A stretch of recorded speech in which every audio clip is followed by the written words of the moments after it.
আজকে একটা শিরোনাম দেখে রীতিমতো চমকে উঠলাম, যেখানে ব্যাংকগুলো একেবারে দেউলিয়া অবস্থা, বহু ব্যাংকের পরিস্থিতি খুবই খারাপ।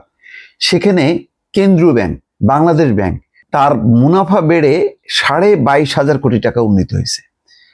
এটা মনে হবে যে প্রচুর মুনাফা করেছে, তার মানে খুব একটা অর্থনীতির ভালো দিক। আসলে ভালো দিক না। কি ভালো দিক না সেটা প্রথম আলো রিপোর্টেই বিশ্লেষণ করা আছে। তার আগে তাদের হিসাবটা বলি। সরকার এবং ব্যাংকগুলোকে টাকা ধার দিয়ে সুদ, আয় এবং ডলারের বিনিময় মূল্যের কারণে সরকার এবং ব্যাংকগুলোকে টাকা ধার দিছে। তার মানে সরকার রাজস্ব আয় করতে পারেনি, সেই কারণে সরকারকে টাকা ধার দিছে। ব্যাংকগুলো দেউলিয়া অবস্থা, পথে বসে যাচ্ছে, ব্যাংকগুলোকে ধার দিছে। এই সরকার এবং ব্যাংকগুলোকে টাকা ধার দিয়ে যে সুদের হিসাবটা, সেই সুদের হিসাবটা করে বলছে বাংলাদেশ ব্যাংক বলছে তারা বিপুল মুনাফা করছে। এটা খুব পজিটিভ কোনো দিক না, এর মধ্যে একটা শুভঙ্করের ফাঁক আছে। অর্থাৎ এটা দেখে লাভ পেরে ওঠার কথা না যে ওরে বাপরে বাপ, অন্য ব্যাংকগুলো লস করলে কি হবে, বাংলাদেশ ব্যাংক তো প্রচুর মুনাফা করছে। আসলে এই মুনাফাটা কোনো ভালো জিনিস হলো না। যখন অর্থনীতি খুব গতি থাকে তখন বাংলাদেশ ব্যাংক কম মুনাফা করে, আর যখন বেশি মুনাফা করতে থাকে তখন বুঝতে হয় টাকা বিনিয়োগ হচ্ছে না, খরচ হচ্ছে না, বিনিয়োগ হচ্ছে না, খরচ হচ্ছে না, বাংলাদেশ ব্যাংকে জমা হচ্ছে। এটা হলো খারাপ সাইন। গত অর্থ বছরে বাংলাদেশ ব্যাংক মোট 33,000 কোটি টাকা মুনাফা করেছে, তবে নিট বা প্রকৃত মুনাফা হয়েছে 22,600 কোটি টাকা। এটা অনেক বেশি। মঙ্গলবার বাংলাদেশ ব্যাংকের পরিচালনা পর্ষদের বৈঠকে গত অর্থ বছরের আর্থিক হিসাব বিবরণী অনুমোদন হয়। কেন্দ্রীয় ব্যাংকের সভাকক্ষে গভর্নর আহসান এইচ মনসুরের সভাপতিত্বে এই বৈঠকে সংস্থাটির পরিচালকরা উপস্থিত ছিলেন।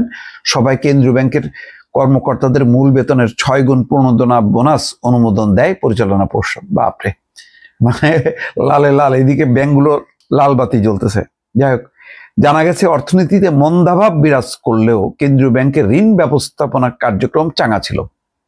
সেটা কি, রাজস্ব আয় কম হওয়ায় সরকার বাংলাদেশ ব্যাংক থেকে বেশি টাকা ধার নিয়েছে। ধার নিলে মানে সুদ দিতে হবে। আবার ব্যাংকগুলো বাংলাদেশ ব্যাংক থেকে আগের চেয়ে বেশি টাকা ধার করেছে।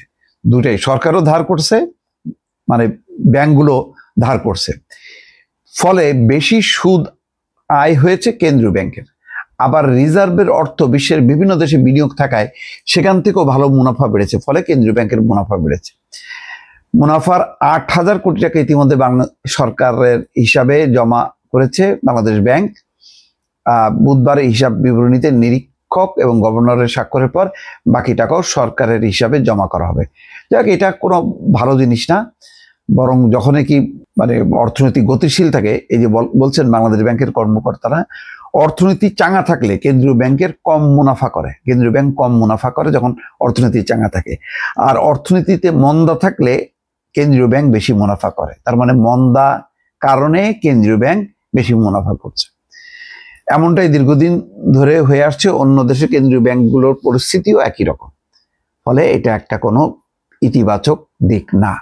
অন্য ব্যাংকগুলো, বেসরকারি ব্যাংকগুলো যদি মুনাফা করতো বোঝা যেত যে না, এটা ভালো দিক। কেন্দ্রীয় ব্যাংকের এইরকম মুনাফা করাটা অর্থনীতির জন্য কোনো ভালো দিক না। দর্শক, ভালো থাকবেন। আল্লাহ হাফেজ।